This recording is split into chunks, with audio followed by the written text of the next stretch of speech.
अस्सलाम वालेकुम। मेरा नाम डॉक्टर मोहसिन अता है। मैं consultant plastic and cosmetic surgeon हूँ। आज हम ऑर्थो में ब्रेस्ट साइज को इंक्रीज करने के लिए कौन-कौन से ऑप्शंस हैं और उसमें से कौन सा ऑप्शन बेस्ट है, उसके बारे में हम डिस्कस करेंगे। कुछ अनमैरिड फीमेल्स में बढ़ती उम्र के साथ ब्रेस्ट की प्रॉपर ग्रोथ नहीं होती, तो बहुत ज़्यादा वो शाई फील करती हैं और उनका कॉन्फिडेंस भी लो रहता है।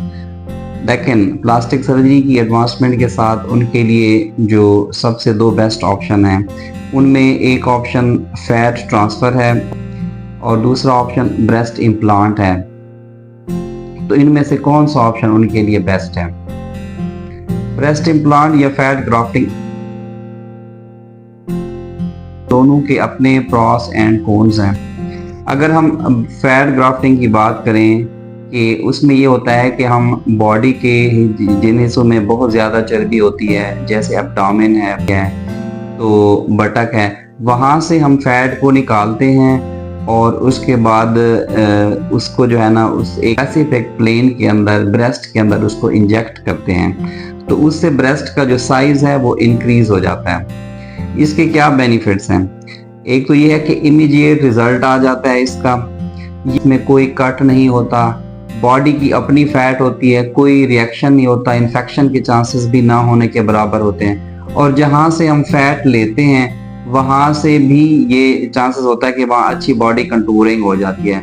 और सबसे बड़ी बात यह है कि ये कॉस्ट इफेक्टिव प्रोसीजर है और इसकी लॉन्ग टर्म कोई कॉम्प्लिकेशंस नहीं है।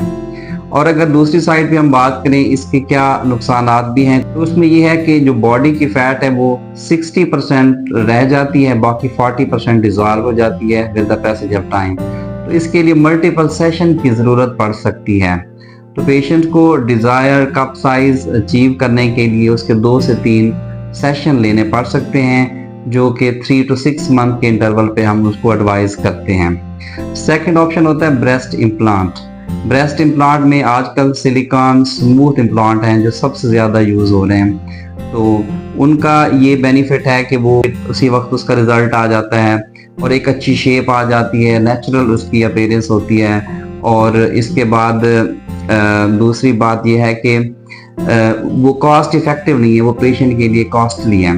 अगर हम इसको कंपेयर करें तो इनमें से कौन सा बेस्ट ऑप्शन है, ये डिपेंड करता है कि पेशेंट के कंसर्न क्या एक्सपेक्टेशंस हैं, उसका क्या आइडियल ब्रा साइज है और कितना उसको साइज को इंक्रीज करना है। और अगर पेशेंट थोड़ा हेल्दी है, चबी है, उसको माइल्ड सा साइज इंक्रीज करना है या कोई एसेगुलरिटीज हैं ब्रेस्ट के ऊपर, तो उसके लिए जो फैट ट्रांसफर है वो सबसे बेस्ट ऑप्शन होता है। बट हम पेशेंट्स को दोनों ऑप्शन देते हैं, it depend on the patient choice. After patient consultation and consent medical evaluation anaesthesia fitness, अगर हमने प्लान किया है फैट ट्रांसफ़र का, तो ये एक पेनलेस प्रोसीजर होता है। एनेस्थीसिया के बाद एक एब्डोमेन या बटक जहाँ वहाँ एक टमी सोल्यूशन को हम इन्फिल्ट्रेट करते हैं और उसकी कुछ देर बाद हम वहाँ से नेगेटिव प्रेशर के ज़रिए फैट को बाहर निकालते हैं। उसके बाद फैट की फर्दर प्रोसेसिंग के बाद उसको हम एक स्पेशल कैनोला के ज़रिए एक स्पेसिफिक प्लेन में ब्रेस्ट के अंदर हम उसको इंजेक्ट करते हैं, जिससे उसका साइज इंक्रीज हो जाता है। ये ऑलमोस्ट 2 घंटे का प्रोसीजर होता है, डिपेंड करता है कि कितना हमने फैट उसमें ट्रांसफ़र की है। उसके बाद पेशेंट को प्रॉपर एक पोस्ट ऑप केयर होती है पेशेंट की, और इसके बड़े अच्छे नेचुरल लुकिंग और पोस्ट ऑफ द क्लाइंट इसके लिए बहुत ज़्यादा सेटिस्फाइड हैं। और इसमें ये होता है कि जो एक कॉम्प्लिकेशंस इम्प्लांट्स की होती हैं, जैसे कैप्सुलर कंट्रैक्चर है आफ्टर लॉन्ग टाइम कि वो 10 से 15 ईयर तक बनता है, या इन्फेक्शन के चांसेस होते हैं, इम्प्लांट के एक्सट्रूजन के चांसेस होते हैं, वो इसके अंदर चांसेस नहीं होते। तो इसकी कॉम्प्लिकेशंस बहुत ही कम है और किसी किस्म का कोई कट नहीं होता। और इसके रिजल्ट्स की बात करें तो इसके परमानेंट रिजल्ट्स होते हैं, डिफरेंट सेशन की ज़रूरत पड़ सकती है। Thank you very much.